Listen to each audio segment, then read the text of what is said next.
नमस्कार, Maninder science school की online class में एक बार फिर से आपका स्वागत है। आज देखो हमें कल की वीडियो में गौण जनजाति के बारे में जो आर्थिक क्रियाकलाप में हमने आखेट के बारे में अध्ययन कर चुके हैं। आज हम पढ़ेंगे उसके देखो भोजन के बारे में। हम पढ़ रहे थे आर्थिक क्रियाकलाप,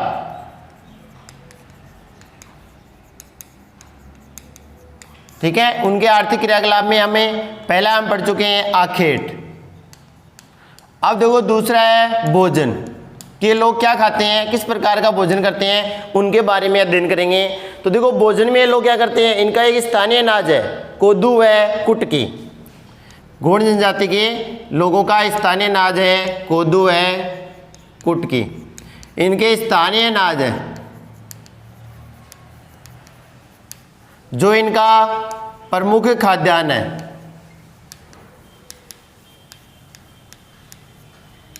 कोदू है, कुटकी जो इनके स्थानीय अनाज है वो इनका क्या है, गौण जनजाति के लोगों का प्रमुख खाद्यान्न है।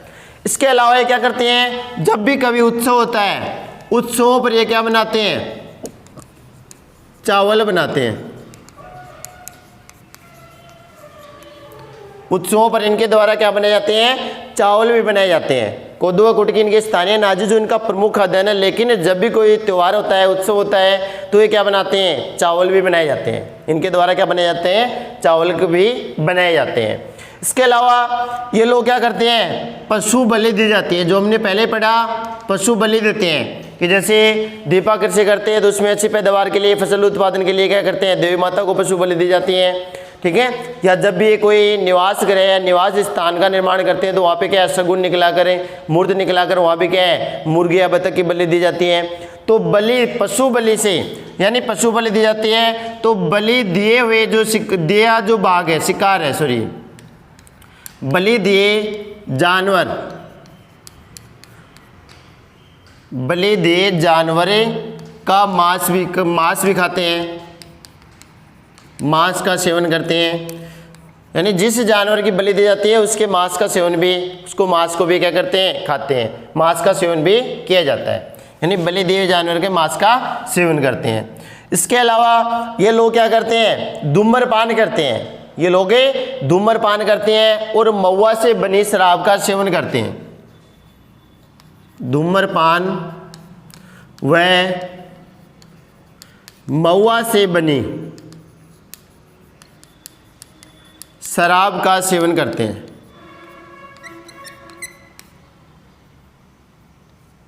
महुआ से बनी शराब का सेवन किया जाता है। तो ये इनका देखो भोजन में है। भोजन है, कोदू व कुटकी इनका स्थानीय अनाज है, प्रमुख खाद्यान्न है। उत्सवों पर ये चावल बनाते हैं।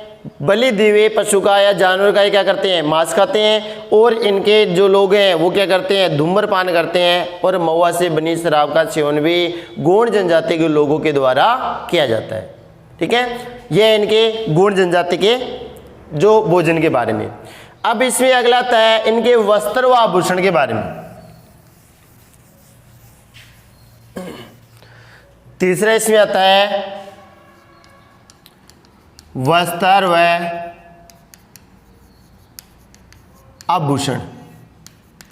तो गौण जनजाति के लोग प्राय क्या पहनते हैं, सूती वस्त्र पहनते हैं।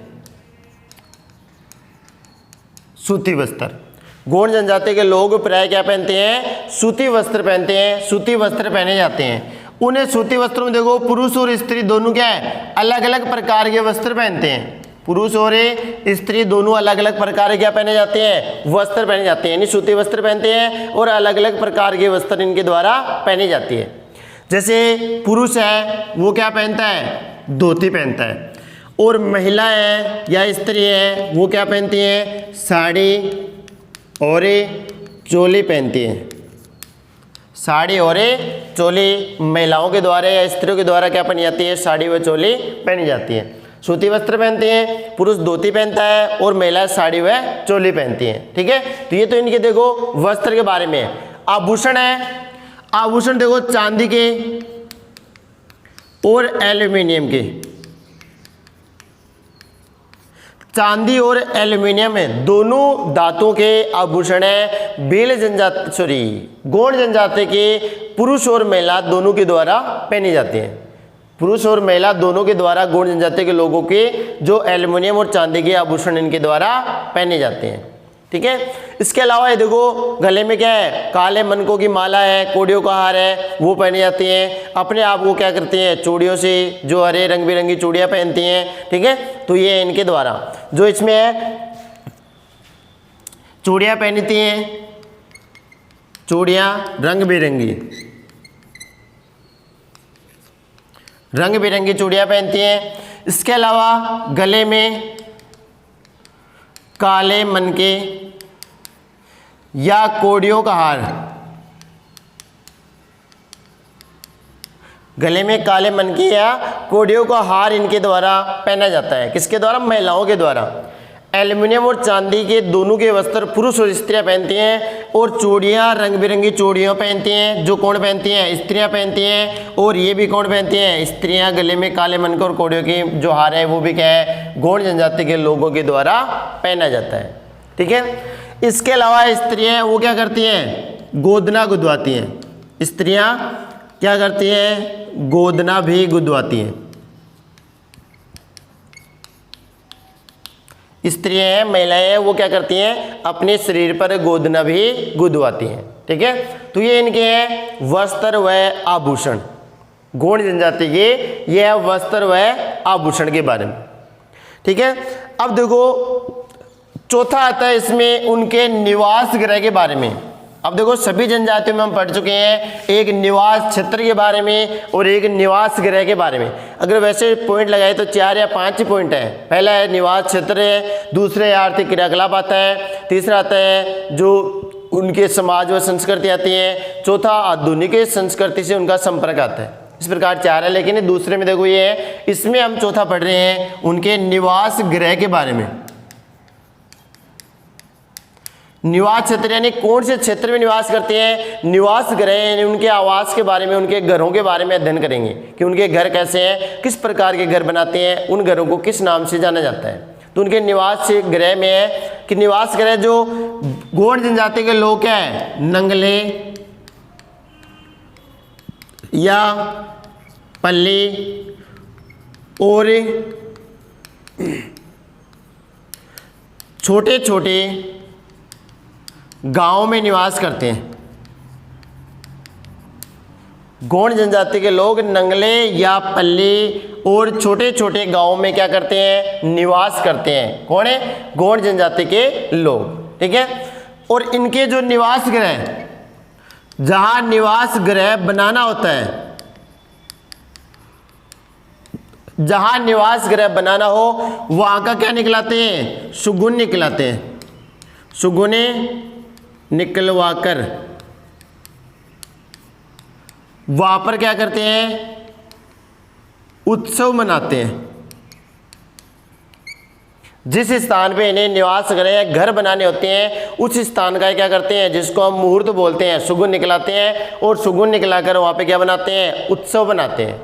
और वहां पे उस स्थान पर क्या दी जाती है, बत्तखें या मुर्गे की बलि दी जाती है।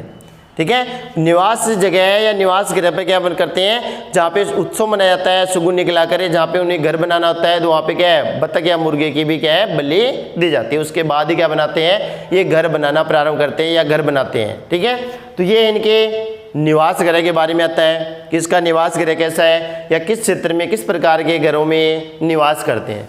ठीक है, इसके अलावा देखो 5वां इसमें आता है औजार और बर्तन के बारे में। 5वें आता है औजार व बर्तन,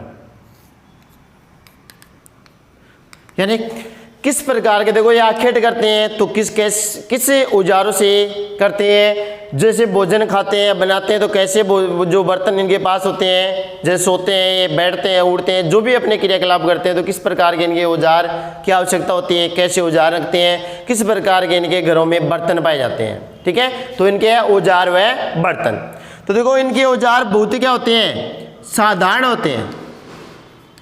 औजार साधारण, गौड़ जनजाति के लोगों के औजार जो होते हैं वो औजार क्या होते हैं, अत्यधिक या बहुत ही साधारण होते हैं। जिनमें स्थानीय लोहार के द्वारा, जो वहाँ पे लोहार होता है स्थानीय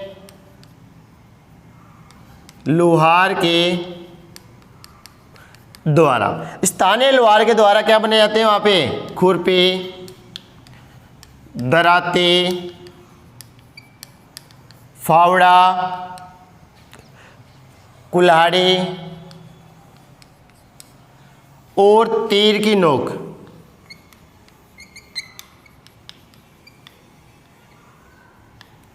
तीर की नोक, ठीक है। ये स्थानीय, वहाँ के स्थानीय लोहार के द्वारा क्या की जाती हैं, बनाई जाती हैं। स्थानीय लोहार के द्वारा वहाँ पे ये औजार है जो गोंड जनजाति के लोग काम में लेते हैं, वो वहाँ के स्थानीय लोहार के द्वारा निर्मित किए जाते हैं या बनाए जाते हैं। खुरपी है, दराती है, फावड़ा है, कुल्हाड़ी है, व तीरों की नोक है, ये वहाँ के स्थानीय लोहार द्वारा बनाई जाती है। इसके अलावा ये लकड़ी का कार्य, लकड़ी का कार्य लोग क्या करते हैं, स्वयं घर पर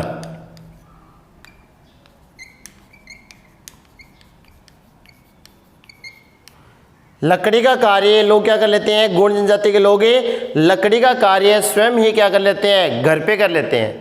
यानी घर पे जो भी लकड़ी का सामान इन्हें निर्मित करना होता है वो स्वयं बना लेते हैं। जो लोहे का काम होता है, जिसमें खुरपी, दराती, फावड़ा, कुल्हाड़ी, तीर के नोक जो बनाने जो आखेट के लिए आवश्यक होते हैं, ये खुरपी, दराती, फावड़ा, कुल्हाड़ी क्या है, कृषि कार्य के लिए जो आवश्यक होते हैं, जिसमें कृषि जो हमने पढ़ी पेंडा और दीपा कृषि है, तो उसके लिए आवश्यक होते हैं। तो वो तो स्थानीय लोहार के द्वारा बनाए जाते हैं ये तो सभी। और जो लकड़ी का जो कार्य होता है, लकड़ी का जो भी सामान बनाना होता है वो कौन बनाते हैं, स्वयं घर पे निर्मित कर लेते हैं। इसके अलावा इनके घरों में देखो लकड़ी के क्या पाई जाती है, चारपाई, चारपाई व लकड़ी का स्टूल। चारपाई व लकड़ी का स्टूल है वो इनके घरों में क्या है, अवश्य पाया जाता है या आवश्यक रूप से पाया जाता है, जो इन लोगों के द्वारा घर में स्वयं ही निर्मित किया जाता है। ठीक है, तो ये है आर्थिक क्रियाकलाप के बारे में। आर्थिक क्रियाकलाप में देखो कौन कौन से है, आखेट के बारे में पढ़ चुके हैं हमें कि किस प्रकार से शिकार करते हैं, भोजन के बारे में है उनके बारे में पढ़ चुके हैं कि किस प्रकार का भोजन ये खाते हैं, उत्सवों पर ये क्या बनाते हैं, और एक वस्त्र के बारे में है कि वस्त्र व आभूषण कैसे वस्त्र पहनते हैं, कैसे आभूषण पहनते हैं, और एक है निवास घर के बारे में है कि किस प्रकार के ये घर बनाते हैं, नंगले या पल्ली है या जो छोटे छोटे गाँव में निवास करते हैं तो उनके बारे में हम पढ़ चुके हैं। और एक इनके औजार व बर्तनों के बारे में कि किस प्रकार के औजार हैं जो शिकार के आखेट के काम में लेते हैं, किस प्रकार के औजार हैं जो खेती कार्य में काम में लेते हैं, और किस प्रकार के ये बर्तन हैं जो घरों में काम में लेते हैं, जैसे चारपाई है, स्टूल है जो लकड़ी के स्वयं निर्मित करते हैं, स्थानीय लोहार के द्वारा खुरपी है, दराती है, फावड़ा ये वहाँ पे बनाए जाते हैं। तो ये हमने आर्थिक क्रियाकलाप के बारे में पढ़ चुके हैं। देखो गोंड जनजाति में हमने एक निवास घर, एक निवास क्षेत्र के बारे में पढ़ लिया कि निवास क्षेत्र, ठीक है। दूसरा हम पढ़ रहे हैं आर्थिक क्रियाकलाप, जो सभी जनजातियों में पढ़ते आए हम, आर्थिक क्रियाकलाप, ठीक है। इन दो पॉइंटों के बारे में हम अध्ययन कर चुके हैं। आर्थिक क्रियाकलाप में हम 5 टॉपिक के बारे में पढ़ चुके हैं। अब हमें नेक्स्ट वीडियो में तीसरा पढ़ेंगे इनके समाज व संस्कृति के बारे में। समाज व संस्कृति, किसके भील गोंड जनजाति की समाज व संस्कृति कैसी है, तो वो अगले वीडियो में पढ़ेंगे। तब तक के लिए धन्यवाद।